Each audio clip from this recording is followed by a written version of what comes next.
Hello everyone, how are you. अच्छा, last class में हम लोगों ने फजान रूल देखा था। ठीक है, फजान रूल का पार्ट वन बेसिकली कि कौन कौन से फैक्टर्स फजान रूल में काम करते हैं। तो फजान रूल का एक ओवरव्यू कर लेते हैं जल्दी।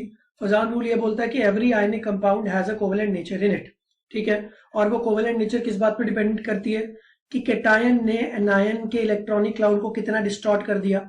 मोर the distortion more the covalent nature. ठीक है, तो हम लोग आज करते हैं बहुत सारे एग्जाम्पल्स, और एग्जाम्पल्स देख देख के आपको पूरी थ्योरी समझ में आएगी। ठीक है, चलो शुरू करते हैं हम लोग एग्जांपल्स के साथ। तो हमारा पहला एग्जांपल है कि LiCl और NaCl में हमको कंपेयर करना है कि किसका कोवेलेंट नेचर ज्यादा है, किसका कम है। तो पहली खास बात तो ये देखो कि दोनों का एनायन बिल्कुल सेम है। तो जब एनायन सेम है मतलब एनायन के ऊपर तो डिपेंडेंट नहीं है, एनायन के दो फैक्टर्स तो सेम ही है। तो बचा केटायन। तो केटायन के ऊपर सब कुछ डिपेंडेंट है। पहली चीज होती है चार्ज। तो खास बात है कि दोनों पे +1 चार्ज है, तो charge will not decide. Number 2 चीज होती है साइज। तो साइज जिसका छोटा होता है उसकी चार्ज डेंसिटी ज्यादा होती है। तो इस केस में अपने जो लिथियम है ना, लिथियम की चार्ज डेंसिटी हाई है। ये एग्जांपल मैंने आपको पहले भी एक वीडियो में दिया था। अगर छोटा साइज हो तो चार्ज डेंसिटी बढ़ जाती है, और चार्ज डेंसिटी बढ़ जाती है तो खींचने की ताकत बढ़ जाती है। तो लिथियम की खींचने की ताकत ज्यादा हो गई तो क्या होगा जी, अगर आप लिथियम के सामने क्लोरीन को रखोगे, क्लोराइड आयन को रखोगे, तो वो ज्यादा डिस्टॉर्ट करेगा। सोडियम भी डिस्टॉर्ट करेगा बट कम डिस्टॉर्ट करेगा। तो लिथियम के केस में more distortion will be there, और मोर डिस्टॉर्शन की वजह से कोवेलेंट नेचर किसका बढ़ जाएगा, LiCl का। तो अगर मैंने कोवेलेंट नेचर की बात की, LiCl is more covalent than NaCl। ये बात सबको समझ में आ गई। तो फजान रूल ने बस इतना ही बोला, बट हम लोगों ने एक चीज डिड्यूस की हुई है कि देखो लाइक डिजॉल्व्स लाइक, ये अपन लोगों ने सुना हुआ लास्ट वीडियो में। जो वाटर होता है वो पोलर नेचर का होता है। ठीक है, पोलर मतलब चार्जेस होते हैं पॉजिटिव नेगेटिव। तो जितनी भी चीजें पोलर है ना या प्योरली आयनिक है वो पानी में अच्छे से घुल जाती है, और जो चीजें कोवेलेंट है वो पानी में अच्छे से घुलती नहीं है। तो सॉल्युबिलिटी का ऑर्डर, सॉल्युबिलिटी इन वाटर का ऑर्डर एग्जैक्टली कोवेलेंट नेचर से उल्टा हो जाएगा। LiCl का कोवेलेंट नेचर ज्यादा था इसलिए उसकी सॉल्युबिलिटी कम हो जाएगी। तो ये पहला एग्जांपल हो गया जी, ये बात सबको समझ में आ गई। तो सॉल्युबिलिटी और कोवेलेंट नेचर काफी रिलेटेड है। तो Fazan rule basically covalent nature बताते बताते साथ में सॉल्युबिलिटी भी बता देता है। बट एक चीज आप ध्यान से समझो, इनऑर्गेनिक केमिस्ट्री में एक्सेप्शंस बहुत सारे, ठीक है, उनसे काफी बच्चों को टेंशन होती है। तो उन एक्सेप्शंस को याद रखने का भी तरीका मैं आपको बताता रहूंगा, डोंट वरी। बट सॉल्युबिलिटी का ऐसा टॉपिक है ना जो काफी सारी बुक्स में साफ साफ लिखा हुआ है, it's a very tricky topic. Solubility को प्रिडिक्ट करना थोड़ा सा प्रॉब्लमेटिक है, because there are multiple rules, और कौन सी जगह पे कौन सा रूल लगता है ये स्पेसिफिकली जानना बहुत जरूरी। ठीक है, अगर मैं बेस लाइन पकड़ू, बेस लाइन कौन सॉल्युबल होगा कौन नहीं होगा, किसकी सॉल्युबिलिटी ज्यादा होगी किसकी कम होगी, तो एक्चुअली वो फजान रूल और इन सब चीजों पे ज्यादा डिपेंडेंट ना होके लैटिस एंथैल्पी और हाइड्रेशन एंथैल्पी पे डिपेंडेंट होता है। अभी लैटिस एंथैल्पी क्या होती है, एक लैटिस बना हुआ है सॉलिड, उसको तोड़ने में कितनी ताकत लगेगी, मैं डिटेल में आगे समझाऊंगा। हाइड्रेशन एंथैल्पी क्या होती है, जब आप किसी चीज को पानी में डालते हो तो कितनी एनर्जी निकलती है। तो मेनली तो अगर hydration enthalpy is more than lattice enthalpy तो सॉल्युबल हो जाएगा। अगर lattice enthalpy is more than hydration enthalpy तो सॉल्युबल नहीं होगा। बट यार प्रॉब्लम ये है ना कि ना तो मुझे सबकी लैटिस एंथैल्पी याद है, ना तो मुझे सबकी हाइड्रेशन एंथैल्पी याद है, और ना ही हम लोग कर सकते हैं। यार हजारों कंपाउंड्स है, किस किस की लैटिस एंथैल्पी आप याद करोगे। तो ये भी तो एक प्रैक्टिकल डिफिकल्टी है ना। आइडियली स्पीकिंग अगर मुझे सबकी लैटिस एंथैल्पी और हाइड्रेशन एंथैल्पी पता होती फिर तो मैं सब कर ही लेता। बट ये कोई ओपन बुक एग्जाम तो है नहीं कि आप बुक खोल के देख लो और फिर जज कर लो। आपको याद रखना है तो आप उतनी ही चीजें याद रखो जितनी आप याद रख सकते हो। तो हम लोगों ने क्या किया, केमिस्ट्री को थोड़ा सा आसान बनाने के लिए 2 रूल्स बना लिए, जिसमें से एक रूल है फजान रूल। ठीक है, ये रूल हमको काफी सारे कंपाउंड्स की सॉल्युबिलिटी के बारे में आंसर दे देगा, बट ये रूल सबका आंसर नहीं देता है। Let me be very clear with you. जो दूसरा रूल है वो साइज डिफरेंस रूल, मैंने एक पुराने वीडियो में उसके बारे में थोड़ा जिक्र करते हुए क्वेश्चन करवाया था, बट उसके ऊपर भी मैं एक डिटेल्ड वीडियो आगे बना दूंगा। ठीक है, तो फजान रूल दुनिया के सारे क्वेश्चंस सॉल्युबिलिटी से जो रिलेटेड है उनका आंसर नहीं दे सकता है। तो आपको क्या करना है, पास्ट ईयर पेपर्स उठाओ और बहुत सारे क्वेश्चंस करो और उनको याद कर लो। ठीक है, तो फजान रूल का लॉजिक और एग्जाम्पल्स याद कर लोगे तो आपका जो एग्जाम, अपकमिंग एग्जाम, उसमें कुछ ना कुछ चीजें आ जाएंगी। ठीक है, तो फिलहाल LICL NaCl कोवेलेंट नेचर समझ में आ गया। चलो अब हम नेक्स्ट एग्जाम्पल पे चलते हैं।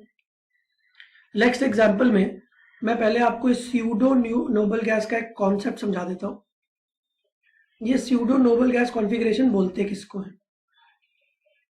तो ये एक टेक्निकल वर्ड है जो उस चीज को दिया गया जिसकी कॉन्फ़िगरेशन ऐसी दिखती हो, NH2 NP6 ND10। आपको ध्यान होगा नॉर्मल जो नोबल गैस होती है ना, उसकी कॉन्फ़िगरेशन ऐसी नहीं होती, उसकी कॉन्फ़िगरेशन होती है NH2 NP6। ठीक है, अगर D हो भी तो N-1 में D होता है। तो आप देख लो यार, ये बहुत सिंपल सी चीज है, इलेक्ट्रॉनिक कॉन्फ़िगरेशन। तो ये वाली जो कॉन्फ़िगरेशन है ना, हमने ऐसा एक्सपेरिमेंटली पाया है कि इनकी पोलराइजिंग पावर काफी ज्यादा होती है।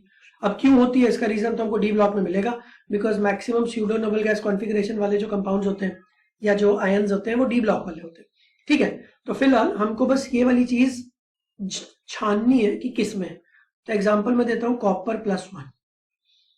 ठीक है, तो पहले नॉर्मल कॉपर देखते हैं। Copper is argon 4s2 3d9, ऐसा होना चाहिए था, बट आपको याद होगा कि एक इलेक्ट्रॉन जंप कर जाता है ना, याद है ना, एक्सेप्शन होती है, ऑफ बाउ रूल की exception.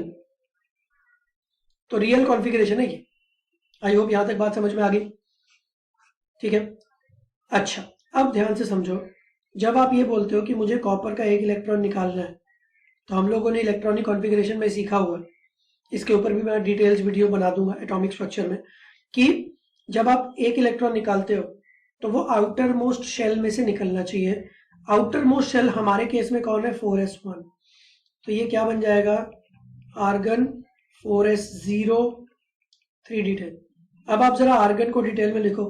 Argon is 1s2 2s2 2p6 3s2 3p6। अब 4s तो 0 हो गया, यहां तक आर्गन कंप्लीट हो गया। उसके बाद लिख दो 3d10। तो क्या आपको ये वाली कॉन्फ़िगरेशन इससे मैच होती हुई दिख रही है? NH2 NP6 ND10 3s2 3p6 3d10। तो बेसिकली n की वैल्यू 3 है कॉपर के केस में, बाकियों के केस में अलग अलग होगा। ठीक है, वैसे ही सिल्वर एक नोबल गैस कॉन्फ़िगरेशन है Ag+, तो आप खुद से एक बार ट्राई कर लेना। ठीक है, सिल्वर का कॉन्फ़िगरेशन लिखना और फिर एक इलेक्ट्रॉन निकाल के देख लेना। तो स्यूडो नोबल गैस कॉन्फ़िगरेशन रखने वाले जो आयंस होते हैं उनकी पोलराइजिंग पावर बहुत ज्यादा होती है। ये एक्सपेरिमेंटल है, इसको अभी के भी याद कर लो। अब इसका फायदा हमको कैसे मिलेगा ध्यान से देखना। तो मैं नेक्स्ट एग्जांपल पे चलता हूं, तो मैं स्क्रीन डिलीट कर रहा हूं। तो अब क्वेश्चन ये है, NaCl और AgCl में ज्यादा सॉल्युबल कौन है? हो सकता है आपको आंसर पहले से पता हो, जैसे आपको पता है कि AgCl का व्हाइट PPT होता है। अब व्हाइट PPT का मतलब तो कि वो नीचे जाके बैठ रहा है, वो घुल नहीं रहा। तो ये तो सबको ही पता है कि AgCl इज लेस सॉल्युबल। ठीक है, बट इसको प्रूव कैसे करेंगे? तो ध्यान से देखो जी, Cl- दोनों जगह कॉमन है, तो एनायन की तो टेंशन नहीं है। कैटायन के ऊपर ये Na+ आया, ये Ag+ आया। Na+ अपना नॉर्मल कैटायन है, जबकि Ag+ अपना स्पेशल कैटायन है जिसमें स्यूडो नोबल गैस कॉन्फ़िगरेशन है। तो इसकी पोलराइजिंग पावर बहुत ज्यादा हाई है। तो अगर हाई पोलराइजिंग पावर किसी चीज की होगी तो वो ज्यादा क्लाउड को खींचेगा और डिस्टॉर्ट कर देगा। तो Ag के केस में more distortion will be there and more distortion needs to more covalent nature. More the distortion more the covalent nature, and more the covalent nature lesser the solubility. ये बात सबको समझ में आती है। तो हमने इस क्वेश्चन को कैसे किया, हमने देखा सिल्वर के अंदर स्यूडो नोबल गैस कॉन्फ़िगरेशन है। स्यूडो नोबल गैस कॉन्फ़िगरेशन में जो पावर होती है, पोलराइजिंग पावर, वो कैटायन की ज्यादा होती है। उसकी वजह से डिस्टॉर्शन ज्यादा होता है, ज्यादा डिस्टॉर्शन की वजह से कोवेलेंट नेचर ज्यादा होता है, और कोवेलेंट नेचर होने की वजह से सॉल्युबिलिटी कम हो जाती है। तो अगर मैं सॉल्युबिलिटी की बात करूंगा तो सॉल्युबिलिटी AgCl की हो जाएगी कम NaCl से। ये बात समझ में आ गई? तो pseudo noble gas configuration is a special thing to consider, very very very important. ठीक है, चलो एक और एग्जांपल करते हैं, अपने पास बहुत सारे एग्जांपल्स हैं। Next example is NaCl, MgCl2, AlCl3। अब इन तीनों में भी एक खास बात है, देखो ये नंबर भले ही डिफरेंट हो कि मैग्नीशियम के साथ 2 क्लोरीन जुड़े हैं, एल्यूमिनियम के साथ 3 जुड़े हैं, नंबर से फर्क नहीं पड़ता यार। नंबर तो सिर्फ चार्ज को बैलेंस करने के लिए हम लोग यूज करते हैं। मेन बात है कि कैटायन कौन है, एनायन कौन है। तो ये कैटायन है Na+, ये है Cl-, ये Mg2+, यहाँ पे Cl-, मतलब कितने Cl- है वो तो 2 दिख रहा है, बट आइडेंटिटी है Cl-। यहाँ पे एल्यूमिनियम +3 एंड Cl-।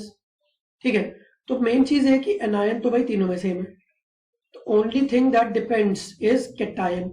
अब कैटायन में चार्ज सबसे पहला फैक्टर होता है, जिसका चार्ज ज्यादा उसकी पोलराइजिंग पावर ज्यादा। तो मुझे दिख रहा है कि एल्यूमिनियम +3 का चार्ज सबसे ज्यादा है। ठीक है, आप एक चीज समझ लो, जिसका चार्ज ज्यादा है उसकी पोलराइजिंग पावर ज्यादा है, बात ही खत्म हो गई, आपको साइज देखने की जरूरत ही नहीं होती। बट फिर भी अगर मैं साइज वाला फैक्टर देखूं, साइज वाला factor is secondary to charge, तो वो भी एल्यूमिनियम की फेवर में। एल्यूमिनियम का चार्ज भी सबसे ज्यादा है, एल्यूमिनियम का साइज भी सबसे छोटा है। अब साइज कैसे छोटा है? क्योंकि पीरियोडिक टेबल में हमने पढ़ा था लेफ्ट से राइट जाते वक्त साइज घटता है।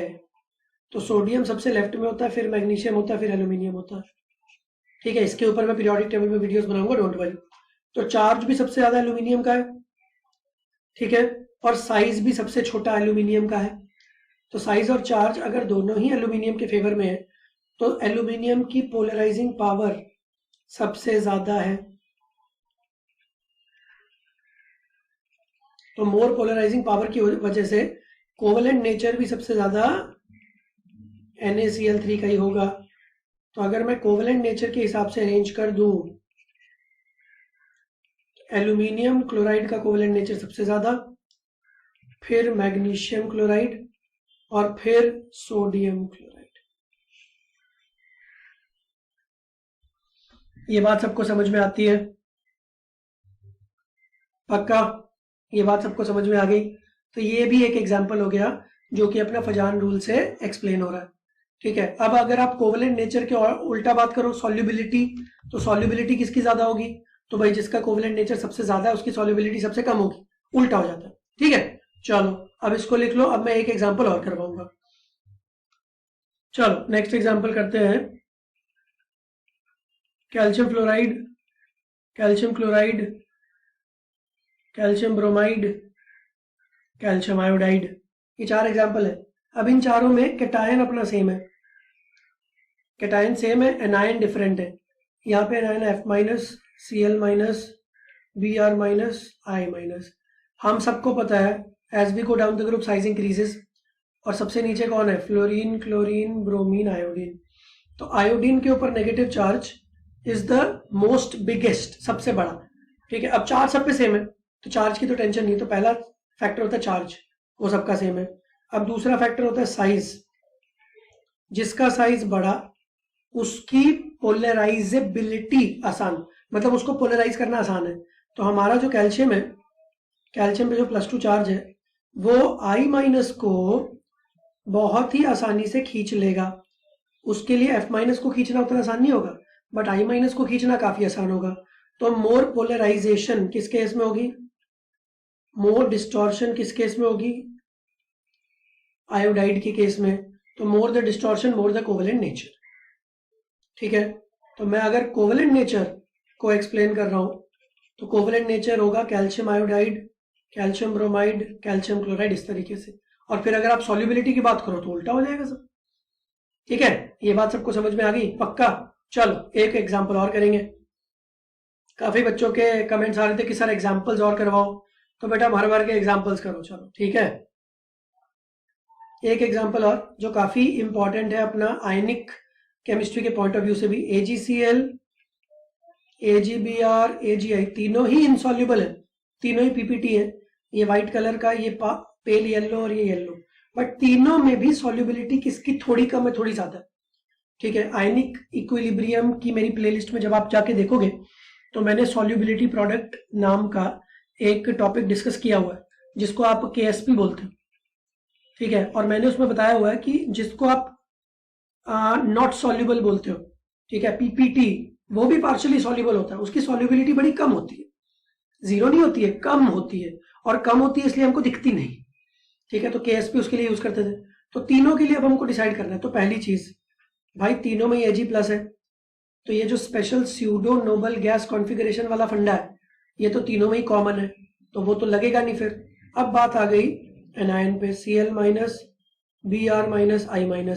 अभी अभी हमने देखा था जस्ट लास्ट एग्जांपल में कि I- का साइज होता है बहुत बड़ा, तो जो भी खींचने वाला है वो I- को ज्यादा इजीली खींचेगा रादर देन किसी और को, तो AgI की डिस्टॉर्शन होगी मोर, तो more distortion will lead to more covalent nature. तो अगर आप कोवेलेंट नेचर की बात करोगे तो कोवेलेंट नेचर किसका ज्यादा होगा? सबसे ज्यादा AgI का, फिर AgBr का, फिर AgCl का। मैं आपको फिर से एक डिस्क्लेमर दे देता हूं, ये तीनों ही ऑलमोस्ट इनसॉल्युबल हैं, बट फिर भी अगर कोई पूछे कि तीनों बेकार है, तीनों बेकार है, बट तीनों में से थोड़ा बेटर कौन है, ऐसा पूछ सकते हैं ना। ठीक है, तीनों गरीब है बट तीनों में से थोड़ा ज्यादा गरीब कौन है, थोड़ा सा अमीर कौन है। ठीक है, तो तीनों में जब कंपेयर करोगे आप, तो AgCl का कोवेलेंट नेचर सबसे कम है, AgI का कोवेलेंट नेचर सबसे ज्यादा है। Do you understand that? चलो, तो आई होप आपको फजान रूल के काफी सारे एग्जाम्पल समझ में आ गए होंगे। अब आपका एक होमवर्क है, आप पास्ट ईयर पेपर्स उठा लो।